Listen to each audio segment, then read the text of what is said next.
So welcome to everybody who is listening into this very first and inaugural ECLF Virtual Round Table. I'm actually very excited, to launch this initiative. It's an initiative that comes out of the Executive Corporate Learning Forum, or for short ECLF, which is a consortium of about 60 or so global companies where we have ongoing discussions about, how to organize, how to learn, how to innovate for the future. And I'm particularly excited that 4 of our most distinguished members have volunteered to join us for this very first roundtable. What you see right now are only 3, because our 4th one, Nandani Lynton from Siemens, still will join us hopefully in a few minutes. There have been some technical issues, but that's apparently something we are still all struggling with. Maybe just a couple of things before we start here, and I'll introduce our members of this round table. The invitation went out not only to ECLF members, but also to the alumni and students of the Drucker School of Management, because I'm at the same time, heading up the Center for the Future of Organization. And many of these topics, virtually all of them that we're going to cover in these round tables, are very close to the research work we do at the center. So I'm very pleased, and I also have a partner in this venture who is not in with video, but is listening in on the other end as a co-organizer, who is Roddy Miller from Ideas for Leaders, who also has volunteered to actually summarize the issues that come out of there. So we hope there will be an ongoing library of insights that come out of our discussions. Okay, so without further ado, let me briefly introduce who we have here and what we're going to talk about today. The topic we chose is driving organizational change. And the reason we chose this was that we did a poll among all ECLF members about topics that are of particular interest to them these days, and driving organizational change made it clear and number one. The panelists or the roundtable participants we have here today are actually perfectly suited to discuss this topic. And the style we're going to discuss this is very easygoing. We have it unscripted, no presentations, no really big briefings in a hand, just have a conversation like around a coffee table, like around a water cooler. So let me start with Tom Lamberty. Tom, and people, you will introduce yourself real quick as well. Tom is heading up teams and intelligence at Cisco Systems, and Cisco being the company that deals with networks and the networked world, of course, is very much in the topic how organizations change due to networks. We have Janin Schwartau, he's the head of ThyssenKrupp Academy, in my opinion, one of the most interesting corporate learning organizations that has been designed to really drive change. And then we have also Louise Khyl-Triolo from Airbus. Louise comes back from the US, where she led the US the division of the Leadership University of Airbus, and is now just starting up a new task force that deals with innovation and change. And then we have Nandani Lynton, and I hope we will soon see and hear her as well, who is the new Chief Transformation Officer of Siemens Power and Gas. Okay, maybe turn it over to you guys. Why don't we make a little bit of a deeper, brief overview of what you do in your organizations and how you relate in your work to the topic of driving organizational change. Who wants to start? Maybe Janin? Sure. Right there. Sure, thank you, Roland. Maybe just to give an introduction to who I am and what my organization does. I started up the ThyssenKrupp Academy with a lot of people around me, of course, about 12 or 13 years ago. We started out as a leadership academy, so we were focusing on the top leaders of ThyssenKrupp. And over time developed, we started with very classical formats of leadership development. And then we started, because from the beginning we had the ambition to really create impact, and we realized that, just doing learning programs isn't what's going to create impact. So we started exploring formats of, getting deeper into the organization, really ways of bringing in knowledge from the outside, new management and leadership concepts, and actually working with people in, sort of form and field approaches, project approaches over longer periods of time, really trying to implement things. So we started experimenting very early, and we really made a lot of progress on that in a way where I think we got a lot of traction in terms of being an academy, but also being seen as sort of a transformation agent and sort of a knowledge hub for management and leadership knowledge. And so we moved into other target groups. Then we started working with functional leaders and their teams, creating functional communities and campuses, then took on a learning provider that was at core at ThyssenKrupp already, serving all people in the organization. And over time, even building up what we call a global functional team. That includes all of the learning and transformation people within ThyssenKrupp.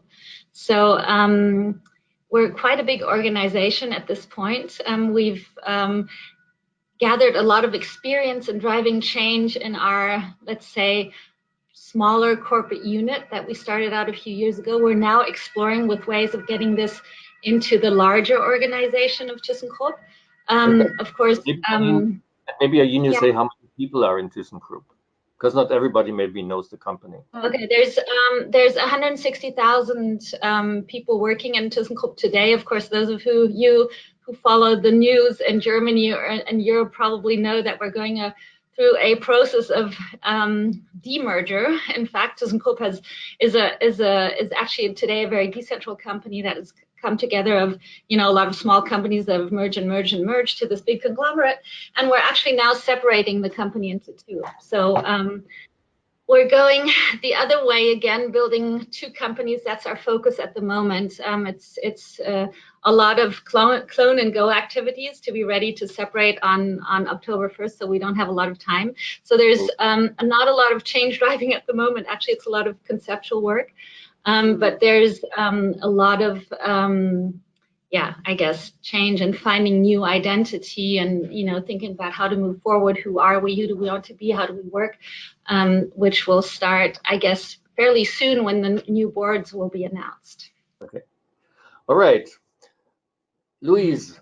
Super. Hi, nice to meet you all around this coffee table. We have about 150 people who have signed up. So. Wow, fantastic. It's a large coffee table. So I'm Louise. Yes, I've been working for Airbus for about now 14 years. And before that, I was in L'Oreal. So two very, very different companies, very different products. And my experience basically has been in human transformation, in culture transformation and leadership development. And as Roland explained, I just came back from the Silicon Valley. I was the lucky person who actually got to go 3.5 years ago when Airbus decided to set up shop in the Silicon Valley and sort of with a great mission of disrupting ourselves before others do. So I was sent out there to set up our innovation center and our venture fund, and of course hiring the best and brightest, but also setting up the people function. And then my second mission was to set up the Airbus Leadership University for North America to help drive change through leadership development. And my third mission was to understand and bring back the learnings and practices of the Silicon Valley to help shift our culture and help us actually change our DNA. So Airbus over the years have gone through a lot of changes, and there's, as every big legacy company in the world, we have big challenges, and one of them is cultural for sure. So that was a big vague mandate that I had, and I hopefully succeeded some of it, but one big thing that we did launch was a grand transformational innovation initiative called Dream Big, which I instigated in 2017, and which was very much inspired by the X Prize models of the incentive challenge model of reaching into the collective intelligence of the world and finding solutions. Nandani is here. Bravissimo, I'm glad Nandani finally made it. Okay, but Louise is talking about her experience in Silicon Valley. Go on, yes. Louise. So welcome. And so yes, how to go about coming up with solutions for our great challenges. We decided to do a dream big challenges for all our 135,000 employees and ask them to share their big breakthrough ideas for shaping our future together. So that was a massive mobilization of innovative thinking that we started and carried on.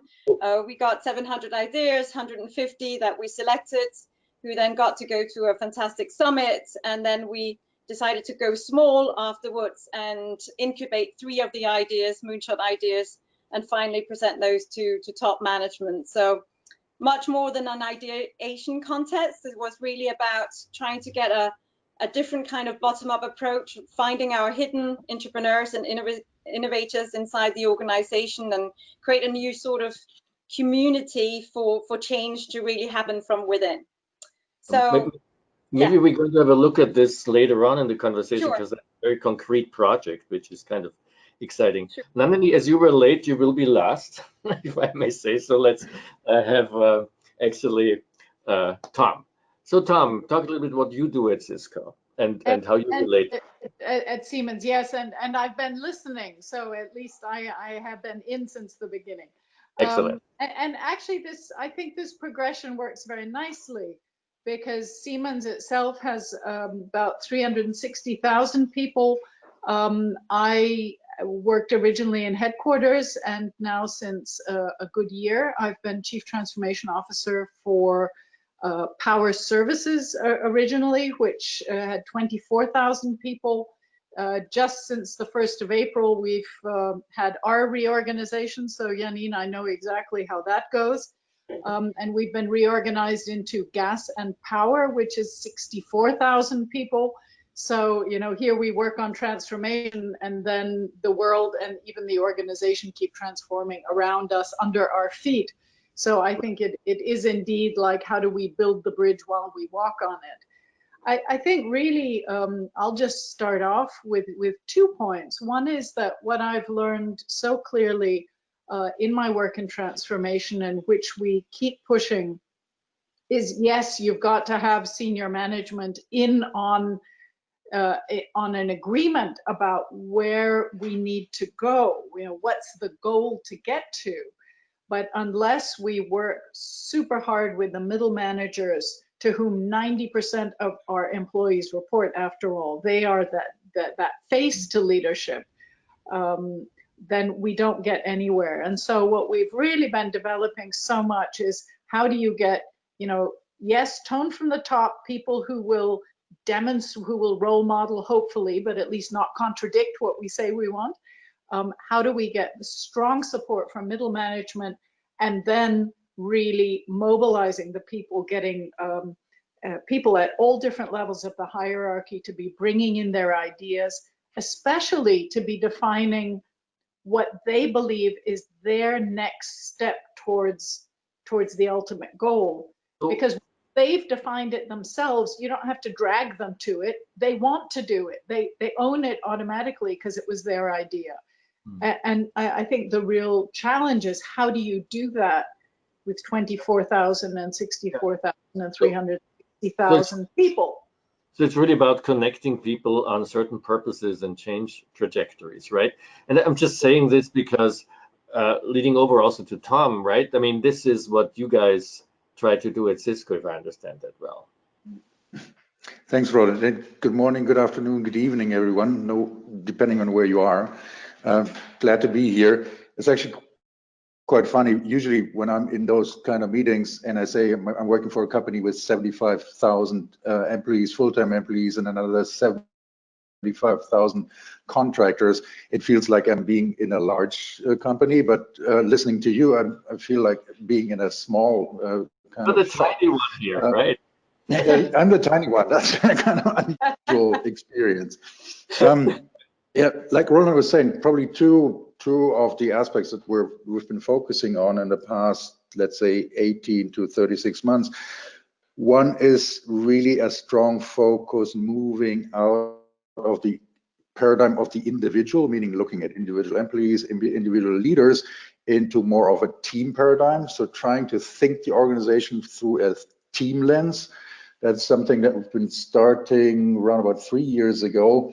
And we call it the talent stack, basically, and we unfold it from the center, so to speak. So we think about teams, and of course you have individuals in teams, and then of course you have team leaders. However, the core entity that we're looking at as an organization, as leadership and team intelligence, is really the team, which changes a lot when you think about it in terms of how you look at, for instance, pay, how you look at the organization as such. The reason for that is simply a business reason. I think what we're seeing more and more happening within Cisco is that teams are not, let's say, the static entities that they used to be, a team leader, a bunch of folks reporting to a team leader, but they have become a much more volatile entity in the sense of we're seeing cross-functional teams, we're seeing people working in multiple teams at the same point in time, and we're seeing teams who are actually kind of shaping and shifting as they move on, depending on the task they are actually trying to fulfill or they're actually fulfilling. So this is a big conceptual understanding, or a conceptual task for us actually in trying to understand this, but also trying to provide our teams with support in terms of so they can actually live in that specific way and form.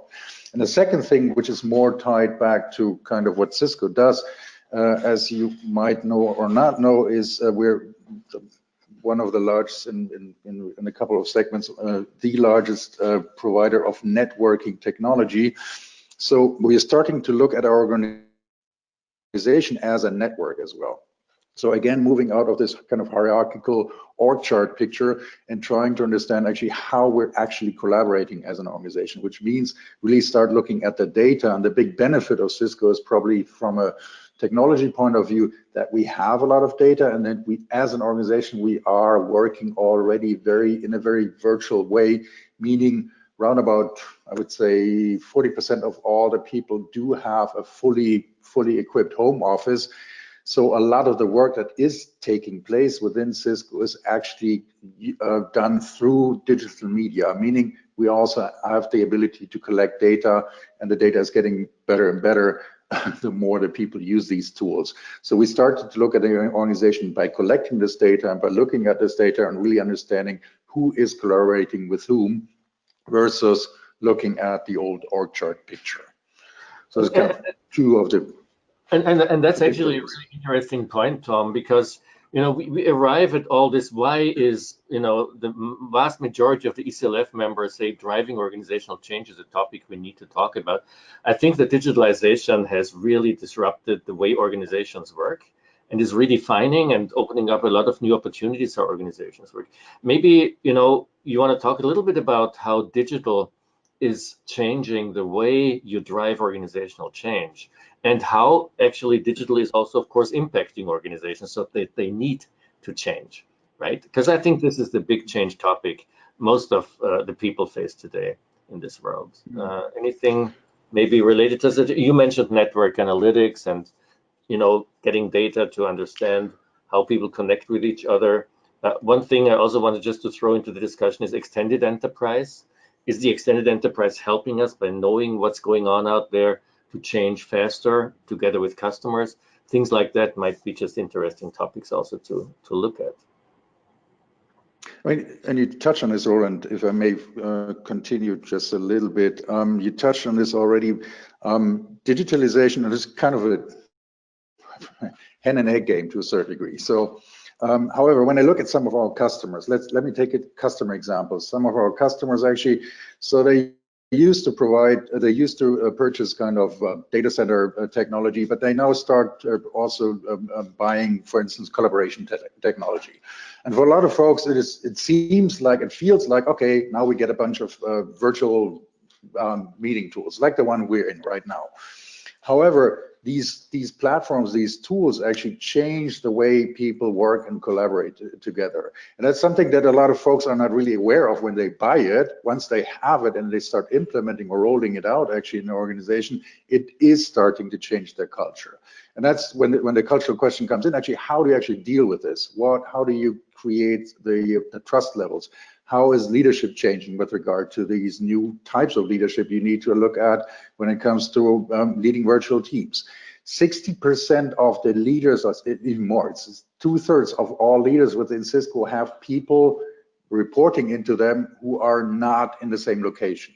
Meaning 2/3 of our leaders have to face or have to work out actually how they actually lead people which are not in the same space actually as they are.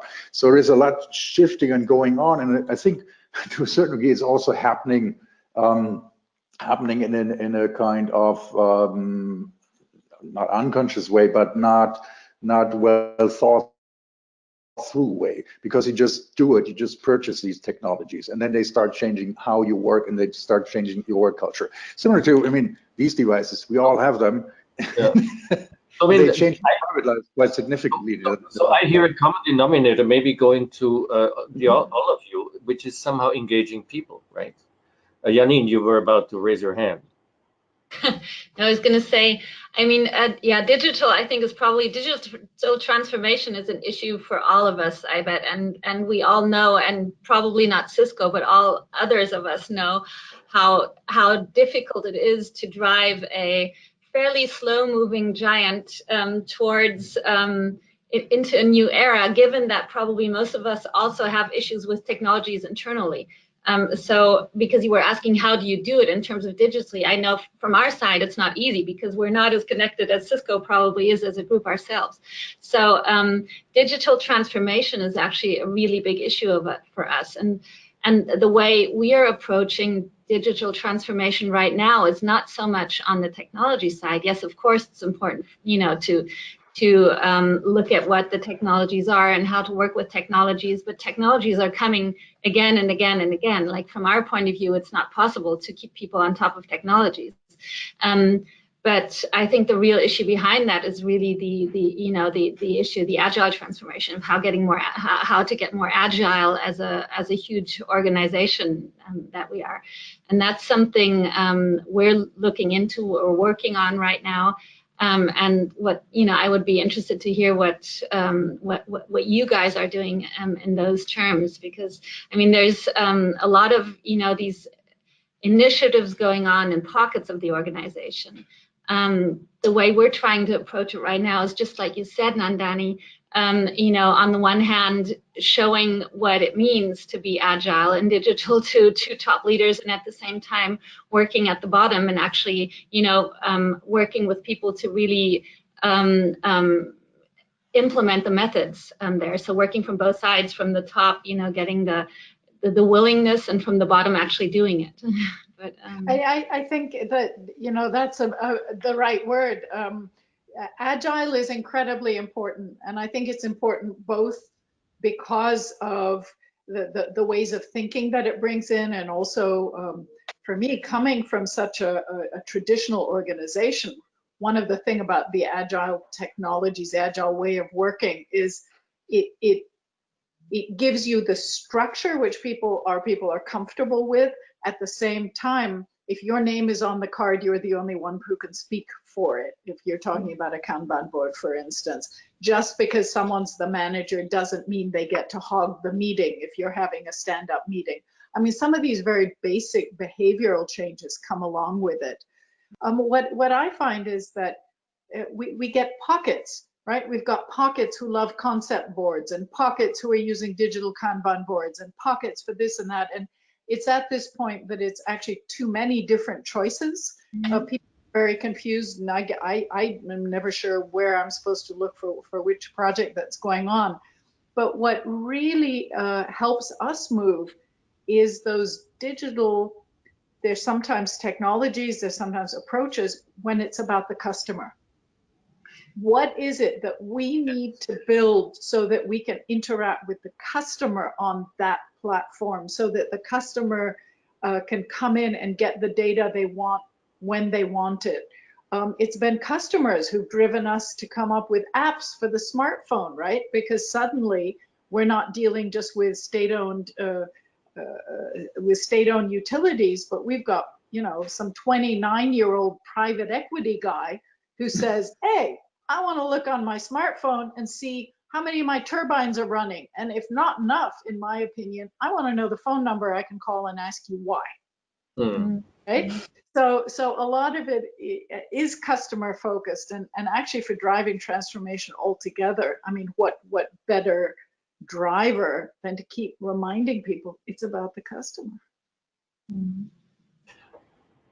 Louise, I think you. Yeah, I think I can relate to a lot of the things that you're saying, because it feels like for me that everything that you're saying is happening right now in Airbus as well. The focus on customer, the focus on digital transformation. I'm curious about the Tom, what you were talking about, who is collaborating with whom, and how you're actually going about that as a networked organization. That's something that we're actually looking at very much right now in terms of how to tap into all our different networks. We have a ton, and they're all spread out over the whole of the organization everywhere in the world. And how do we leverage these networks to help us transform in an agile way? We have created a movement towards more self-directed leadership. And that's an attempt that comes from our leadership university, which we actually call a transformative platform, and really trying to get our leaders, and by leaders I mean everybody has some form of leadership role, right? So I'm not just talking about the managerial leader with an organizational chart, but all leaders. How do we invite them and ignite their interest in continuous learning? And we've created digital coaches as well when we're talking about digital transformation, that are actually helping our leaders to get hold of what this whole digital world actually means. So coaching is a way forward for us, self-directed leadership, reverse mentoring as well.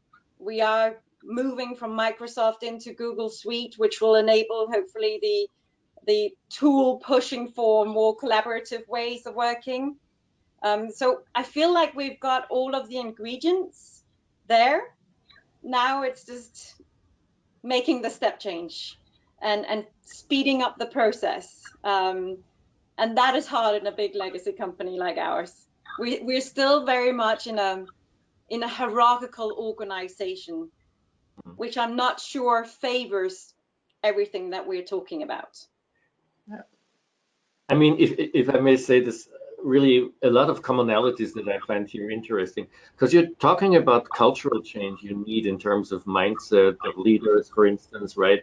New ways and engagement to collaborate across certain boundaries, and, you know, leveraging networks and things like that, which is cultural change. And I think, Louise, in your title, you have even in your task force, right? Cultural change and innovation as an element. But at the same time, I see structural change, right? And when we talk about organizational change, I think we also need to talk about strategic and structural change, which means that organizations really reconfigure their operating models and their overall way they relate to customers, to the supply chain. You know, think of platform models, think of engaging in new ways with your environment, and that. You mentioned, I think, just Louise, not suddenly everybody's a leader, right? So we're going away structurally also from just looking at a traditional hierarchy towards a more horizontal network. And at the same time, with all this horizontalization, we must not give up vertical accountability and decision rules, right? How do you mitigate culture and structure? And is there a positive interplay, or is structure more a barrier for culture? Who are you asking? I ask everybody. Whoever wants to say something, says something. I think it has to go together, Roland. And I think that's a very good question. But at the end of the day, I think you need to kind of, it's two hands is not enough actually. There's even more trajectories that fit in here. So you have this kind of four-dimensional puzzle, and I say four-dimensional because it is changing over time so fast that it's hard to kind of deal with a more, let's say, predictive and strategic approach even. Meaning you have to even adjust where you're going and adjust your goals actually on a much higher frequency than you used to be. And I think that's I think when I look at Cisco, that's the struggle that we're facing, is not so much that we do have an idea where to go, but we need to kind of adjust this idea on minimum a quarterly basis actually. So there's nothing, you don't have these kind of, I used to work for Siemens many years ago in Nandani, and we even had these kind of almost 5-year plans, and now it has come down to kind of it almost feels like a 6-week planning cycle that you have, and then you have a kind of another iteration, etc., etc. But where it's going with this is, I mean, this is obviously something that forces us to be agile. It's not so much a question of whether we want it or not. Actually, we have to. Ultimately, it is driven through customer demand. It's also driven through more complex customer projects. It's also driven through, obviously, a lot of transformation and a lot of change at the customer. So you don't have these stable customers anymore. At Cisco, when I go to a large customer like Thyssen or like Airbus, and they're both customers of ours actually in some domains, actually, it's not like 5 years ago, 10 years ago, we had this kind of, again, relatively stable planning, and you could go like, okay, we're going to do this and this and this over the next couple of years. Now you sit down together with the customer, you co-create to a certain degree in some of the projects. You don't even know where these projects are going to go when you start the engagement or when you're involved in the engagement. So there's continuous kind of adjustment that you need. That requires the agility. So, I mean, on the one hand, it creates a lot of opportunity, but obviously on the other hand, going back to your question in terms of about culture, it also creates obviously a lot of simply fear or sheer kind of the reaction of this is too much, too fast, too many things at once. We can't cope with it. People see it as chaos often, and I think that's the danger. Oh, it's too much going on, too many initiatives. But Tom, yeah, I think you've said something really important. Siemens is fantastic at structural change, right? We can move the boxes around, we can put new names on them, we can rename them, we can reshuffle in business. We're brilliant at it. But I think people are beginning to understand that that is sometimes, only sometimes necessary, but never sufficient.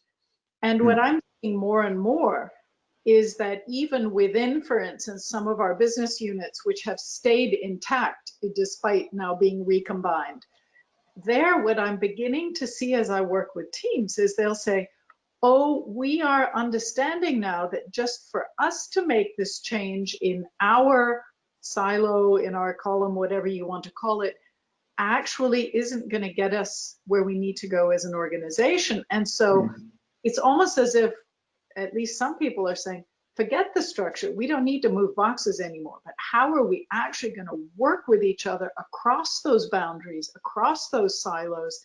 And there again, if it's something that's for a customer, it's the easiest justification. I mean, you might get your first slap for some political reason, or some other boss didn't like you coming into his silo. But if it's for the customer, it's always the safe one. It's the motivation. But so what I'm seeing is behavior beginning to change, and almost people saying, just don't even bother changing the boxes, because they would have to keep changing every 4 weeks, right?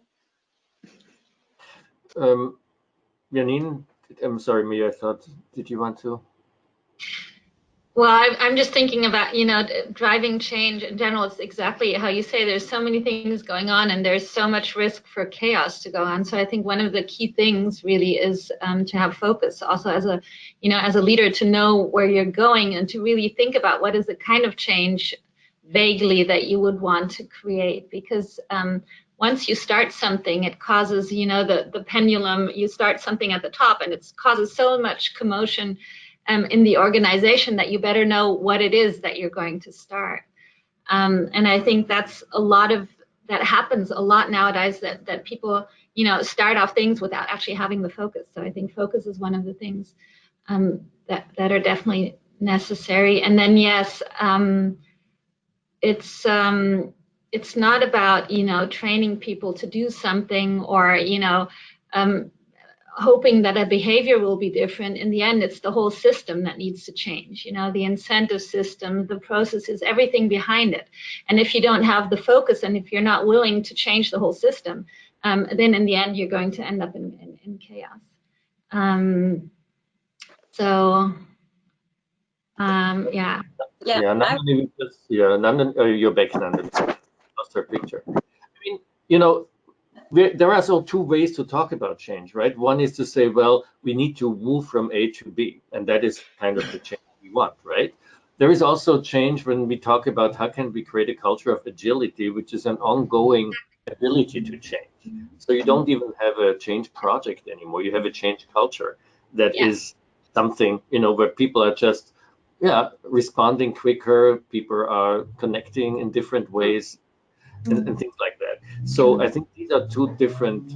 But even there, if you want to build an agile organization, again, it's better to have a plan, I think, and to sort of, you don't have a plan from the beginning, but you start exploring, you look at this and that, but at some point you should know where you want to go with this, because there's so many ways of implementing agile. There's so many methods. There's so many things you could do to your organization. And in the end, I think you should have some sort of a plan in terms of where you want to go. But I agree, Roland.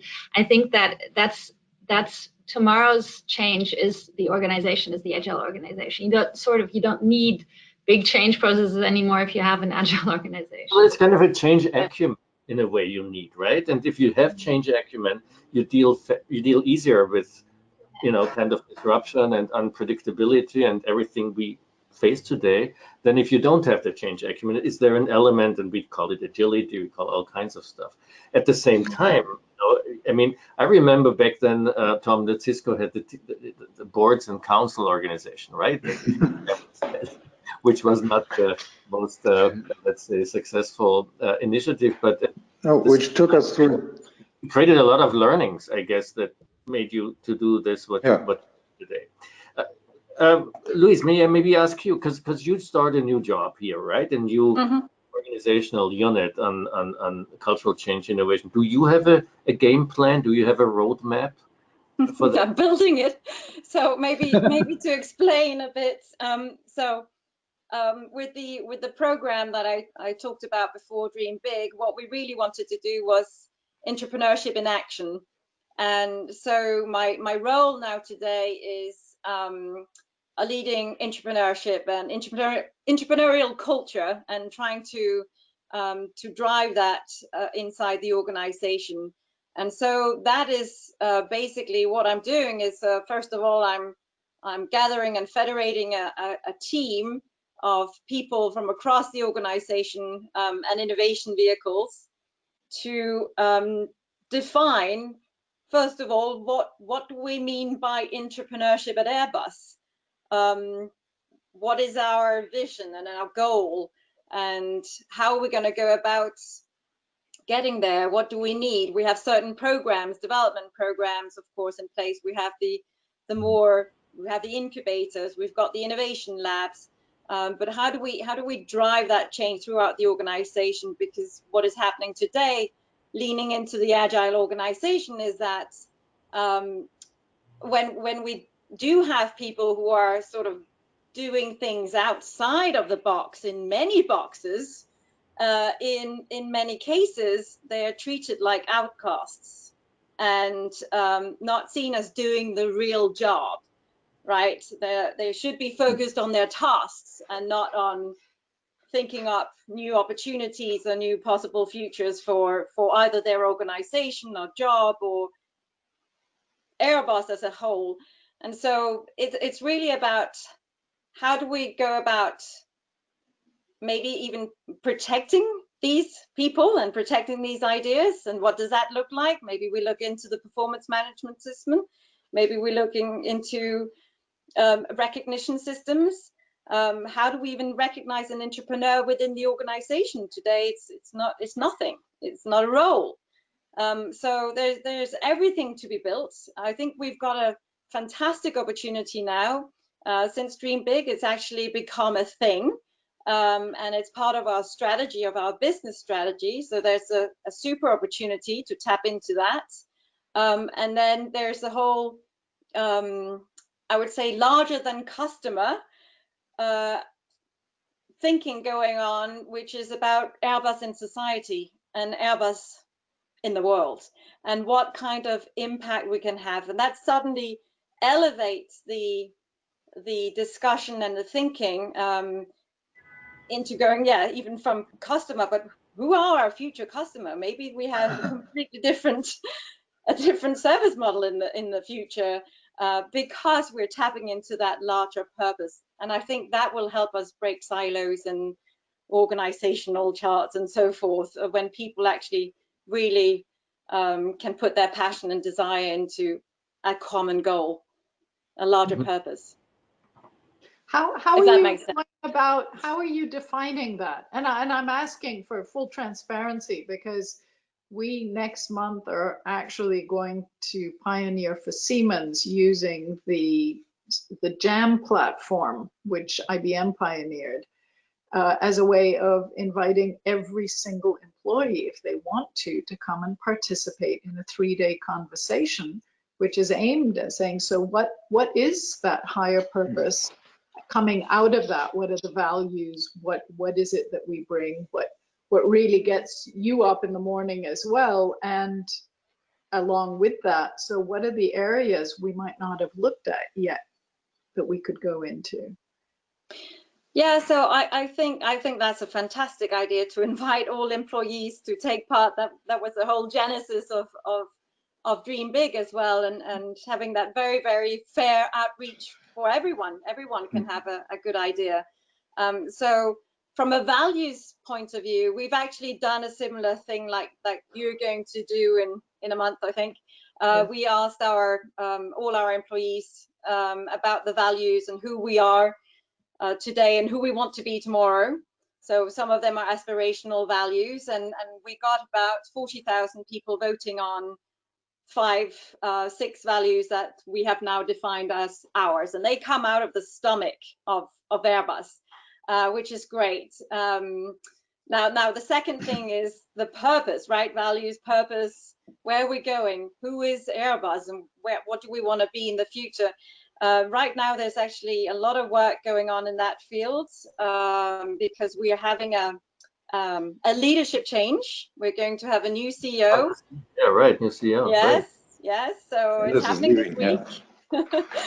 And so he has started a next chapter of Airbus, and this next chapter is exactly about that. It's about looking at who we are today and who we want to be tomorrow.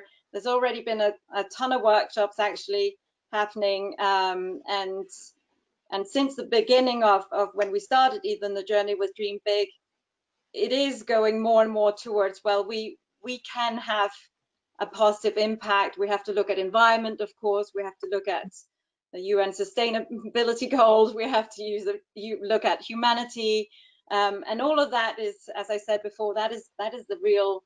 That's where you get to people's passions and get them to.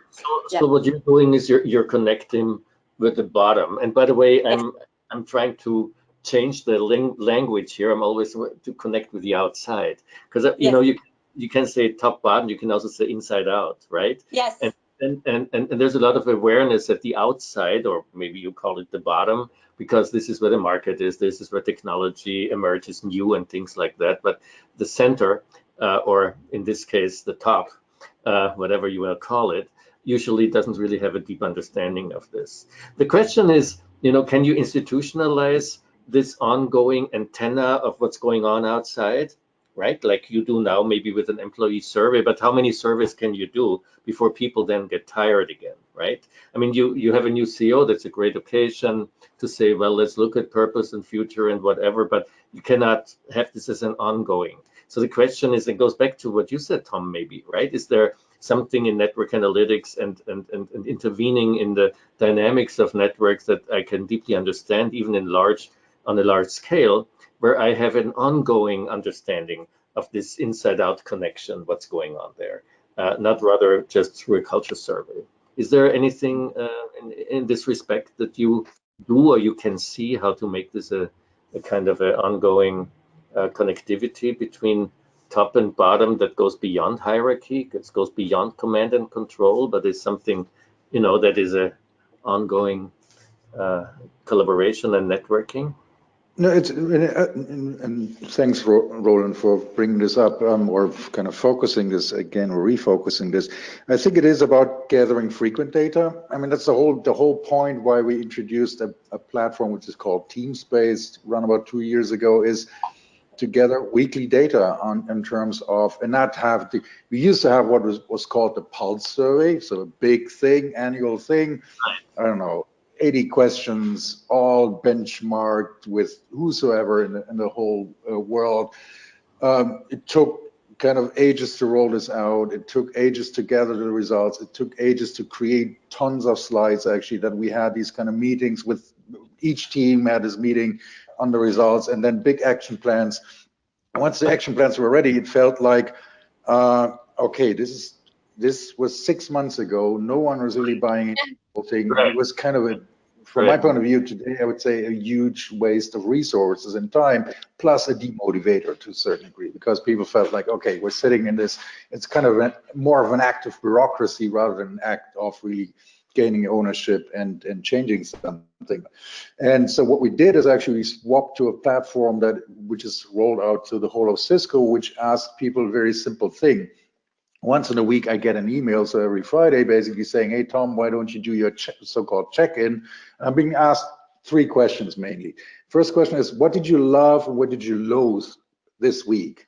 The week that was just passed. So basically, I'm providing feedback on terms of what did I really like to do and what did I not like, or what do I not want to do again, potentially.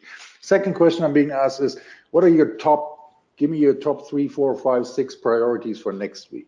So give a short outlook in terms of what you're going to do in the next week. And the third question is really, we have 2 questions. Well, it's kind of a combined question, which is talking about really, did you feel that you could use your strengths last week, and did you feel that you had some value for Cisco overall last week, which are the more kind of, let's say, narrowed one to a certain degree.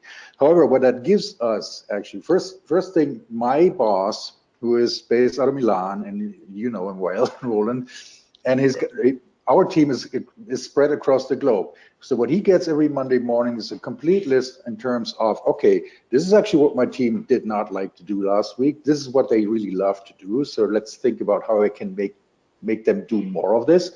Let's think about how we can make them do less of the stuff that they didn't like, if possible, or mix or swap responsibilities. The second thing is which is critical for him, because he's not talking to every one of us actually in the morning. He gets a complete picture in terms of, okay, as a team, what are they focusing on this week, the starting week? So this morning, actually this Monday morning, GP opens up his cell phone basically, and he gets the complete list in terms of, okay, what's going on in the team? So he can immediately kind of act if needed, if people are doing stuff twice, if something is not being done that is important on his agenda, etc., etc. And the third thing is actually, which is he gets a sense in terms of really whether we felt that we were properly kind of utilized in the past week. There's a couple of more things to it, but these are at the core of it. And that's going back to your question, Roland. What it gives us as an organization, it gives us actually a kind of a mood. Every week, kind of on an ongoing basis, we can look into this data, and we're not looking at it in a kind of personalized way. We're looking at it as in an anonymized way, and trying to get a sense in terms of really, are people super critical? Do they have a lot of things that they actually lost? Are they very positive? Do they have a lot of things that they loved actually? What are they entering in their priorities? So it's both micro for your team, for instance, but also scalable for the whole organization by looking, you know, at big data as well in this respect, or is it just absolutely, micro? Yeah. Absolutely, and it's good data. So this data is high quality data. It's frequent. You get it on a weekly basis actually, and it is you can really in a great way use this to aggregate and get this kind of fever or the temperature of the organization on an ongoing basis, which you need to do. Well, and you can tell when the whole organization is actually moving in a direction which is critical, that you can see this. Nandani? Go ahead. So you're tracking the trends really, which is more important than the snapshot, which is what you get to get that once a year as a snapshot. I agree. It's antiquated.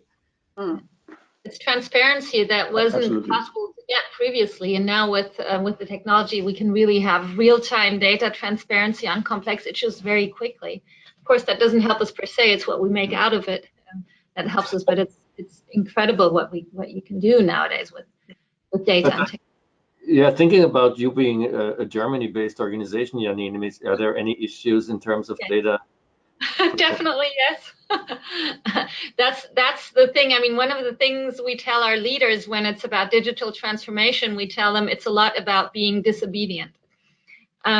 Because really, if you follow all the laws, of course you have to follow the laws, but if you follow all the regulations and the interpretations of regulations and all the what could be and what I've experienced usually happens when, then you're never going to get anywhere. And that's, I think, one of the reasons why a lot of us are in this situation that we're in today is because that what we've learned is, there's so many rules, and our organization at least is very much focused on, obeying to the rules and making up rules as we go along, because there could be more rules to the rules that they actually are. So I think that's one of the key things, is just really daring to have courage and dare to be disobedient, because otherwise you don't get anywhere with this. I don't know what's your experience, Nandani. I would assume it's similar as well. It's the same, and you're trying to think ahead, that to try and get permission from all of the various works councils and things on stuff that you would think would be covered anyway. I mean, yes, we certainly try not to break the law, but in many other ways, we do say, go ahead, do it, and ask for forgiveness later. Yeah, exactly. It's like, of course you have to follow the law, but there's so many things. It's about, internal IT councils that say that certain things shouldn't happen. It's our CEO, our former CEO, actually was the one who told us, if you want to, if you want to do something, just do it. As long as it's not connected to the rest of our systems and it doesn't, bring anything bad into our entire system, just do it. And that's something that nobody dares to do. And I think that's also a matter of culture, of getting people into a different mindset, in terms of, it's not about, checking the boxes and following the procedures, but it's just about doing. I find that, sometimes I'm talking to people who say, oh, but we can't do this or that. And I can name them 5 top leaders who've been on stage and said, if it's not illegal and it does not go against EHS, because legal compliance and safety are our 2 big things. If it doesn't break those, just do it. How many times do people have to hear it? Well, obviously more than that. Yeah, but it's kind of I just read this book about Zuckerberg, and this guy. It's about break things and move fast, which was the motto at Facebook, right? And eventually ended up now in also a lot of questionable kind of things. And break things, move fast. I was thinking, here's Louise from Airbus, and we have the Boeing situation, right? So in a way, there is a really very interesting balance you have to somehow, try. I mean, and it's not maybe compliance, but you have to somehow stay stable and flexible at the same time, right? I think that's our that's our biggest challenge, and perhaps at the core of our cultural tension, if you want, because we of course, being an aerospace company, we have a natural cultural aversion to risk taking, and it's normal. It's absolutely normal. And as soon as you move into the innovation space, you have to take risks. So that tension is where our cultural evolution has to take place, and that's really hard. How do you go about doing that? We're trying all kinds of different things. Yeah. I mean, at the end, I think, it's not an either or. It's really a dialectic. Somebody said once, that freedom needs structure, right? And without that framework, it also can't be free. And it's almost like, markets need the government, right? And without government, markets just, can't really behave well. So it's very philosophical, unfortunately, right? When you bring it down tangibly, what does it then really mean, right? Because what Janin, you just said, just, go ahead and just do it if it doesn't break any law. But at the same time, sometimes maybe some laws are even stupid, because we have a overall development also of the regulatory system as things are changing, right? It's not that the legal framework of 1950 today is useful, but we have a tendency, of course, to be always late, because the legal system takes time to adapt to new environments and new realities. It's a really tricky issue, because eventually we're talking not only driving organizational change, we're driving societal change. We're driving regulatory change, right? We're driving, policy, whatever kind of change. Because if we stick with the current constraints, we won't be able to probably thrive in the digital age, or deal with the challenges that come with that. This is a beginning of a conversation. It seems that an hour has passed already. We have scheduled about 1:15 for that whole thing. So there is a chance for those who are online and they have to stay quiet. They don't get a video feed. They just can listen to us. Maybe at least use the chat function. And Roddy is out there, Roddy Miller from Ideas for Leaders, also to see and collect what's going on. Hey, Roddy, here you are. Hello. Yes, he gets the video. Listening closely to the conversation. How do you? A good number of questions coming through, Roland. So excellent. I can put a couple of those to people. There's a question earlier on from Jez, who was asking how you wanted to know what the panel thought around trying to develop this concept of one company, one culture across huge organizations, but at the same time trying to retain that sense of local identity and belonging. Now, you all work with enormous organizations, so I wondered whether there's that is something that's of particular importance to you, and if there are individual solutions to handling that. If anyone wants to jump in.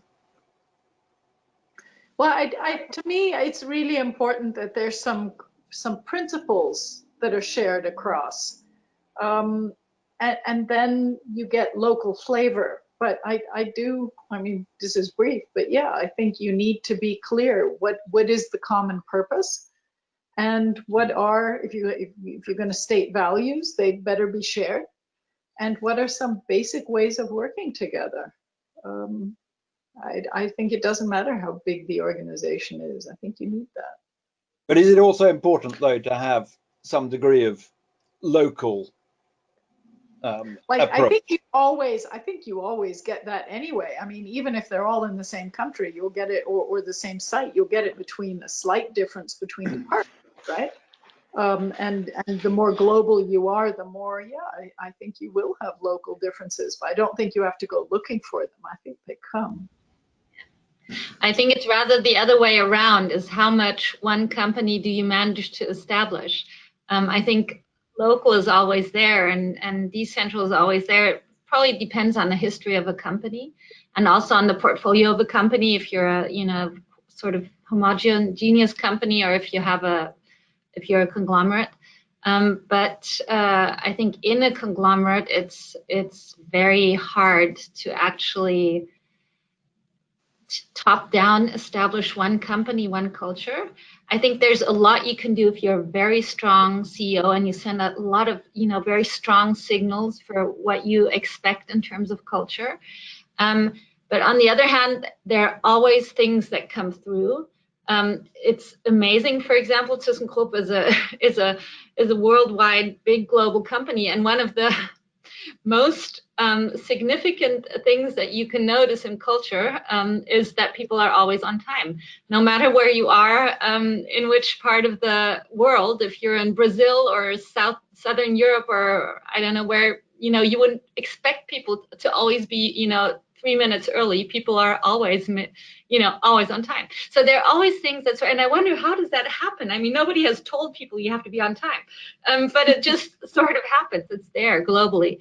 But nobody has created it that way. On the other hand, there's things that, have been tried to create and that sort of don't happen. So it's a tricky thing. I think, culture is something that just happens in a lot of ways, and you can, yes, find ways of establishing change, and we have managed to do that over the past years. Our CEO has managed to do that, our former CEO. But it's a long and hard way if it doesn't just come from the organization. And you'll always have the decentral local things happening. No, but it's also, it's quite interesting. Yeah, Roddy. We recently did a study on digital transformation challenges in large and complex organizations. It looked, for instance, at the agility challenge. It seems that companies that have a high degree of decentralization and are multi-business organizations. For instance, we had Bertelsmann, a company with several hundred businesses, right, that are partly just, small teams that are still have their own legal unit, that they deal much better with change and agility than those who have a very rigid, almost monolithical corporate structure. So the question, of course, remains then, why, right? Do I have 100 companies under one umbrella? And is there a justification for that? Because that's the only way you would say why there is a purpose for something bigger than that. And then, you end up with the question that Nandani, I think you said before about purpose and investing into a deep understanding of what is the common denominator.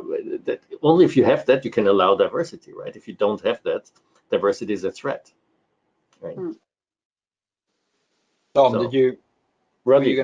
Yeah, to me, it's kind of, Roddy, and I think you can put it in good old consulting mode in a graph or on a continuum from, let's say, very top-down, very rigid culture, which you can do, obviously. And I think the US military is still there, and probably also the German army, all the way to a very, like you was just saying, Roland, a very open one, which allows for a lot of flexibility, a lot of local, let's say, flavor and local room for interpretation. And I think where Cisco certainly moved into the more open direction, one of the most kind of let's say, outspoken examples of this culture is what we call the people deal. It's actually public on the internet, so everyone can look at it. It was supposed to be public as well. And basically I think what's new about this, or it's different about it, is probably not new, but different about it is basically says, that's what we're expecting from someone who's joining Cisco, and this is actually what you're going to get when you join Cisco. So making it become sort of two sides of the same medal, and saying, okay, there's a couple of things you get actually when you join us. So here's what we will provide to you and what we promise to you as an organization. However, obviously, we are also expecting a couple of things from your end in terms of what we want you to do, which includes, for instance, also kind of rather the not soft, but softer, so-called soft factors like being open and diverse, and being open, being willing to work with other peoples from different cultures, different gender, etc., etc. So this kind of and I think that's something that needs to be actually, to make it something that is actually impacting the organization. It needs to be kind of interpreted. It needs to be applied in a local environment or in a regional environment, etc., etc. So this is just like it's kind of, okay, here is the Decalogue. Here are the 10 big rules. Now you go and you need to actually apply them to your environment to make sense of them on the one hand, but also make them become something that is actually powerful. And I think that works a lot better these days because people, at least what I see with the younger folks, they have a much better sense of their own purpose. So it's not like, I hate to say this because I'm certainly not in the millennium portion of this meeting here. But when I look to some of the folks that who started to their professional life with me, they had a very rigid idea in terms of what a professional life should be looking like, actually. And they didn't really come up with a lot of their own ideas, their own purpose, their own kind of demands or desires. It was more like, okay, I got a job, so I'm going to be in this job for the next 30 years, and I'm going to do the job. When I talk to even my kids today, they have a much clearer idea in terms of what they want, what they expect from an organization, what they expect from work, which I think is great. Yeah. Much more fun to work with these folks. And sorry. No, it's fine. I think you just bring up a topic for another roundtable possibly, which is really the future of work, right? In many ways, where it's much more flexible, things like that. Roddy, anybody? We've got loads of questions here. We're not going to be able to get through them all, but let me just pick a couple more, and perhaps we can sort of briefly touch on them. The interesting one from Sergey, who says, how do you create and foster a client-oriented culture in a company where 70% of the staff are not client-facing ones, but they badly need to understand how clients build their business?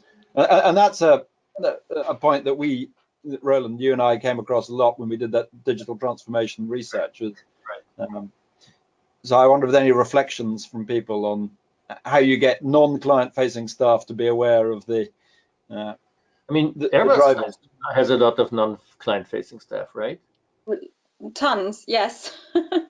And that's one of our key focus areas. And maybe I can take the example from what we did during the transformation of helicopters, where I was leading the cultural transformation, and we were looking at, well, how can we, what are the kind of behaviors and practices that we need to develop in order to reach the transformational goal that we were setting ourselves? And one of them was customer focus. So embedding customer focus into a behavior and then attaching it to a practice that we then rolled out to the whole of the organization.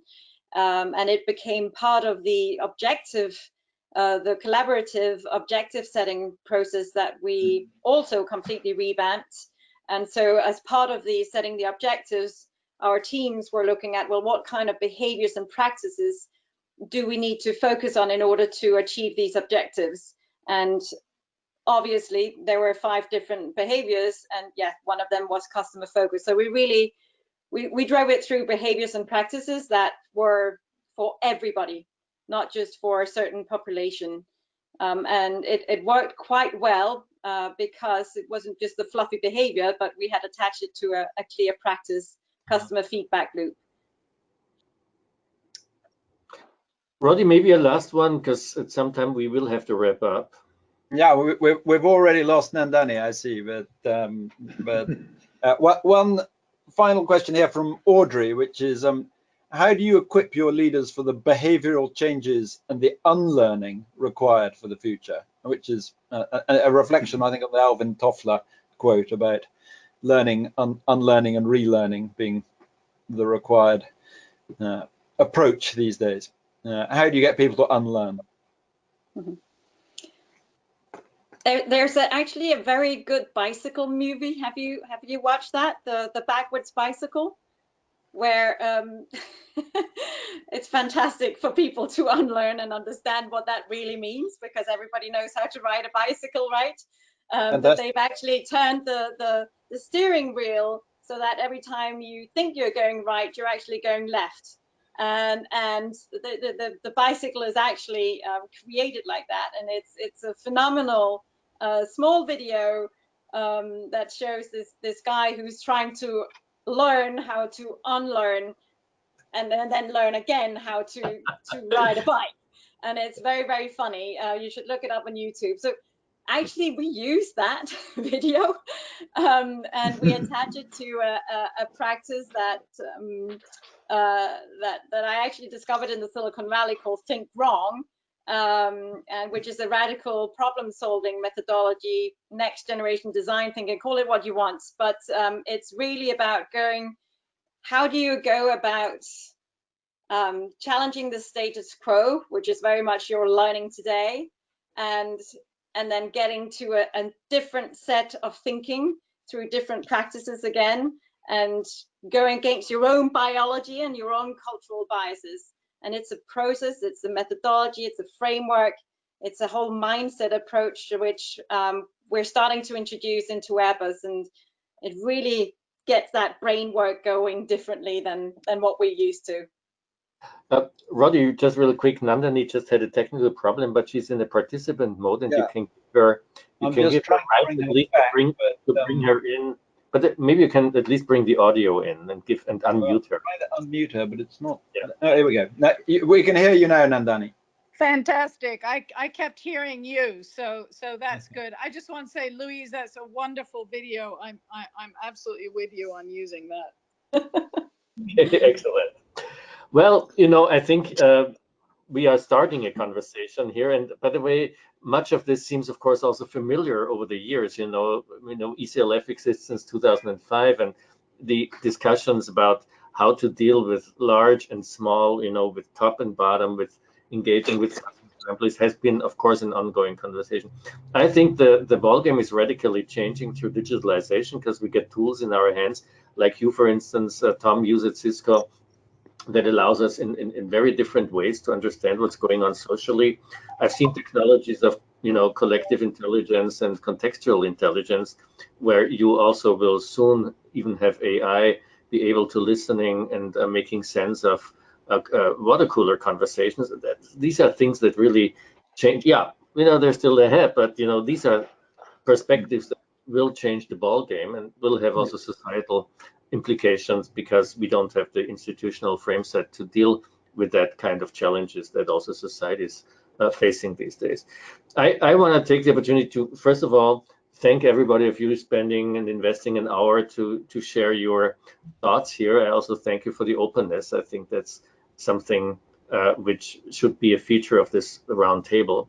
To those in the audience, and I know it's a bit frustrating, if you talk and you have only to listen, but we have also limits, of course, in technology and limits in social architecture to make that work in a group of hundreds. But we are going to put the video of this. Everybody who has registered will have access to this onto a platform, and you will also have the opportunity, we're listing your question, engage in a kind of a discussion and conversation ongoing if you want. So we encourage that, and everybody will get informed about this by email. Maybe a very last summary. How was your experience for all of those who are sitting here, including Nandani, who we don't see but is listening in? That was our first round table. How did you like it?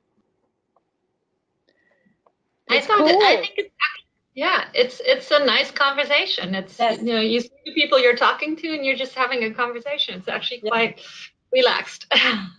Yes, should be, right? That's the idea. Nice to facilitate, Roland. Yeah. Okay, so a big thank you to everybody. As we said, Roddy is going to wrap up also things in a brief written kind of synthesis and summary. The video will be available. We might edit it a little bit down, but also the questions and the conversations maybe go on after that. And we're going to have 4 or 5 of these per year, so stay tuned for the next one. We'll get an invitation. And for now, I just say a big thank you to everybody. Thank you. Thanks, everyone. Thank you. Hey, bye. good to meet you guys. Bye. Bye-bye.